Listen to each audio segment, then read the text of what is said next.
The ground shook with the march of men and the thunder of cannon. Across centuries and continents, some battles have turned fields into graveyards and rivers into crimson streams. Each clash carried the weight of empires, the desperation of soldiers, and the sorrow of nations. At Cannae in 216 BC, Rome faced Hannibal's Carthaginian forces. The Romans came with overwhelming numbers, yet Hannibal's trap closed like a fist. Encircled on every side, tens of thousands were cut down in hours. Roman pride bled out onto the Italian soil, their army reduced to silence.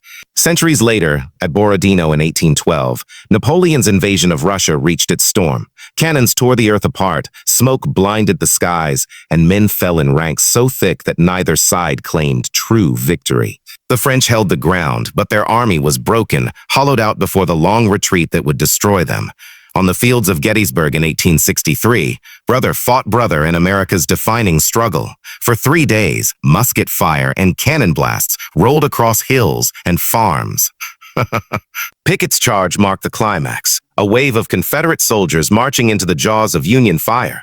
They fell in the thousands, and with them fell the South's last hope of breaking the Union. The First World War brought slaughter on a scale the world had never known. At the Somme in 1916, soldiers charged into machine gun fire, their bodies piling in no man's land. The roar of artillery never ceased, grinding men into mud and memory. More than 1 million casualties scarred that single battle, yet the front lines barely shifted. In the Second World War, Stalingrad became the graveyard of armies. Street by street, house by house, Soviet and German soldiers tore each other apart. Winter froze the living and preserved the dead. Surrounded and starving, the German Sixth Army surrendered, their defeat marking a turning point in the war. Each of these battles carried rivers of blood, oceans of grief, and the hard lessons of war. They remind us not only of strategy and power, but of the cost when nations hurl men into fire, leaving behind silence where once there was life. The summer sun rose over the plains of Cannae, burning away the mist and casting its light on 2 armies that had gathered to decide the fate of Rome. On one side stood the Roman Republic, fielding nearly 80,000 infantry and cavalry, a force larger than any they had assembled before. On the other stood Hannibal Barca, commander of the Carthaginian army, outnumbered but not outmatched. His men were hardened by years of marching and fighting across the Italian peninsula. He knew the terrain, the strength of his enemy, and most of all, their arrogance. The Romans came with confidence. They believed sheer numbers would crush Hannibal once and for all. Their commanders, consuls Lucius Aemilius Paulus and Gaius Terentius Varro, led an army swollen with citizens and allies. They had been humiliated in earlier battles at Trebia and Lake Trasimene, where Hannibal's cunning had bled them badly. But now they thought victory inevitable. At Cannae, they would settle the score. Hannibal studied their approach. He knew the Romans would rely on their heavy infantry, pushing forward in tight blocks, overwhelming anything in their path. To counter this, he arranged his army in a formation designed not to resist but to yield, to absorb the Roman advance, and then crush it from all sides. His center, made of Iberian and Gallic troops, was placed forward in a crescent shape. Behind them waited his strongest soldiers, the African heavy infantry, positioned slightly back on the flanks. On the wings stood his cavalry, including his elite Numidian horsemen, swift and deadly. As the battle began, dust rose into the air, mingling with the sound of horns and the shouts of thousands of men. The Roman infantry surged forward, pressing into Hannibal's center. At first, the Carthaginian line bent under the weight, retreating step by step as though breaking. The Romans saw weakness and pushed harder, their massive legionaries driving deep into the crescent, eager to smash the enemy apart. But this was no collapse. It was the trap closing. As the Roman columns pressed in, the Carthaginian center continued to fall back in controlled retreat. The crescent deepened, pulling the Romans into a pocket. On the flanks, the African infantry now pivoted inward, attacking from the sides. Suddenly, the Romans were no longer advancing against a retreating enemy. They were being enveloped. Meanwhile, Hannibal's cavalry struck. On the left, his heavy horse crashed into the Roman cavalry, scattering them in brutal combat. On the right, the Numidians harried the enemy riders, keeping them occupied until the Carthaginian cavalry could circle around and strike from behind. With the Roman horsemen driven off, Hannibal's cavalry swept in from the rear, cutting off any hope of escape. Trapped on all sides, the Roman army was crushed into a mass of men with nowhere to go. The press of bodies became suffocating. Soldiers could not swing their swords, could hardly even raise their shields. Those at the front were cut down by African infantry, those at the rear by cavalry. Panic spread, but there was no room to flee. The tight formation that had always been Rome's strength became a prison. Hour after hour, the killing continued. The Carthaginians showed no mercy. The plain of Cannae became a slaughterhouse. The dust turned to mud with blood. By the day's end, as many as 50,000 Romans lay dead. Another 10,000 were captured. Barely a handful escaped. It was one of the worst defeats in Rome's history, a massacre so complete that news of it shocked the Republic to its core. For Hannibal, it was his masterpiece, a victory studied by generals for centuries to come. With fewer men, he had annihilated the might of Rome's largest army through brilliant use of strategy and discipline. Yet for all its brilliance, Cannae did not end the war. Rome, stubborn and unbroken, refused to surrender. They raised new armies, and though they suffered, they endured. In time, they would turn the tide. But on that blazing summer day in 216 BC, Cannae belonged to Hannibal. The field was his, the victory unquestionable. The bodies of tens of thousands bore witness to one of the bloodiest and most decisive battles the ancient world had ever seen. The morning of September 7th of 1812 dawned gray and heavy with smoke, as if the earth itself knew what was about to unfold. On the fields near the village of Borodino, west of Moscow, two massive armies faced each other. Napoleon Bonaparte, at the head of his Grand Armée, sought to break the Russian defense and force Tsar Alexander's empire to submit. Opposing him was General Mikhail Kutuzov, entrusted with the defense of Moscow and the will of a nation. What followed became one of the bloodiest single days of the Napoleonic Wars. The French army was vast but weary. Months of marching across Russia had thinned its numbers. Starvation, disease, and endless marches had sapped its strength, yet Napoleon still commanded over 130,000 men, with artillery and cavalry to match. Kutuzov fielded a similar number of defenders, Russians and Cossacks hardened by retreat and determined to halt the invader. The battlefield was lined with fortifications hastily built by the Russians, redoubts, earthworks, and barricades. Among them, the Great Redoubt stood like a fortress in the center, bristling with cannons. To break through, Napoleon would have to smash these positions one by one. At dawn, the guns began.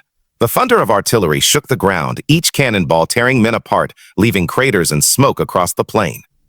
Napoleon's strategy was to launch repeated frontal attacks, battering the Russian lines until they broke. The first assaults fell on the Fletches, arrow-shaped earthworks on the Russian left. Waves of French infantry advanced through musket fire and grape shot, their uniforms swallowed in smoke. They stormed the Fletches, seized them, only to be driven back by Russian counterattacks. Men fought hand-to-hand, bayonet against bayonet, the ground littered with bodies as the positions changed hands again and again. The fighting then shifted toward the center. The Great Redoubt became the heart of the struggle. French columns surged toward its guns, each attack torn apart by cannon fire. The Russians defended with ferocity, standing their ground against repeated assaults. The redoubt's guns fired until barrels overheated, until the earthworks themselves seemed alive with fire and death. Napoleon, watching from his command post, refused to commit his imperial guard, the finest soldiers of France. He believed victory was already at hand and kept them in reserve, unwilling to risk them on ground, already soaked with blood. This caution, or overconfidence, would mark the day. By midday, the battlefield was chaos. Smoke hung so thick that men often fought without seeing the enemy, striking at shadows, stumbling over the fallen. Horses screamed as cannonballs tore through cavalry charges. Officers shouted orders that vanished in the roar of guns. The stench of powder and blood choked the air. Late in the afternoon, French troops finally stormed the Great Redoubt. Fighting inside was savage, soldiers clashing in a storm of steel, muskets fired at point-blank range. The defenders were overwhelmed, and the French claimed the fortress. Yet by then, both armies were shattered. Neither could press further. The field of Borodino lay covered with the dead and dying. Estimates vary, but between 70,000 and 80,000 men were killed or wounded in a single day. Entire regiments had been reduced to silence. Wake. The moans of the wounded filled the night, mingling with the crackle of burning villages. Tactically, the French held the field. The Russians had withdrawn, leaving Napoleon to claim victory. But it was a hollow triumph. The Grand Armée had bled too heavily to continue its conquest with strength.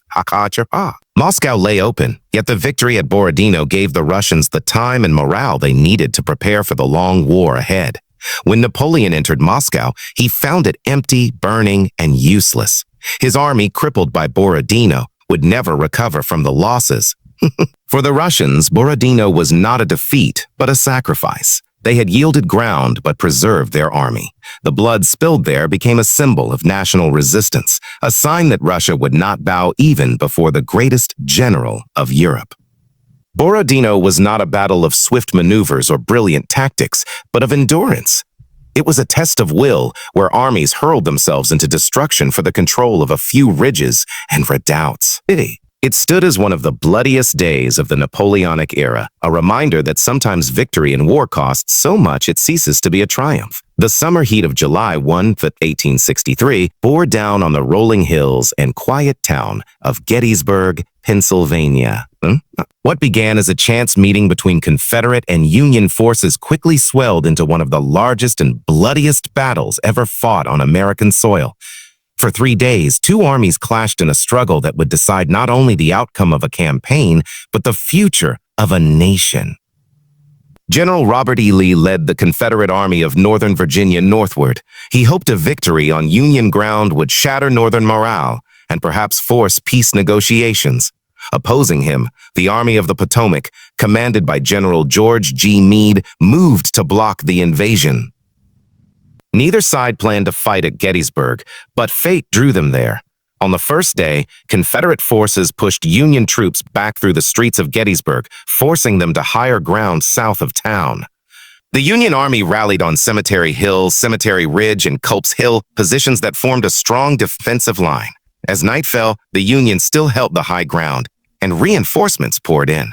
The battle was far from over. The second day brought fury. Lee ordered attacks on both Union flanks, hoping to crush them. The Union left, anchored on Little Round Top, became the scene of desperate combat. Confederate soldiers surged up the rocky slopes, determined to break through.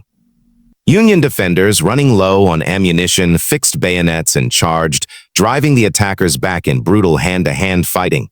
Across the line at the wheat field, the peach orchard, and Devil's Den, soldiers fell by the thousands as ground changed hands repeatedly. On the Union right, Confederate assault struck Culp's Hill, where entrenched defenders fought through the night. The fields of Gettysburg became soaked with blood. Every farm, every ridge, every grove became a battleground. The noise of musket fire and cannon echoed through the valleys, deafening and relentless. By the third day, Lee gambled everything. Believing the Union center was weakened, he ordered a massive assault. Nearly 12,000 Confederate soldiers, led by General George Pickett and others, would march across open ground under heavy fire to break the Union line. At 3 p.m. on July 3, Confederate artillery unleashed a thunderous bombardment, shaking the earth. Then the infantry advanced. Pickett's men stepped out from the woods in long straight lines, banners fluttering in the hot summer air. The Union guns fell silent at first, conserving fire. But when the Confederates reached the midpoint of the field, cannon and musket fire erupted in a storm.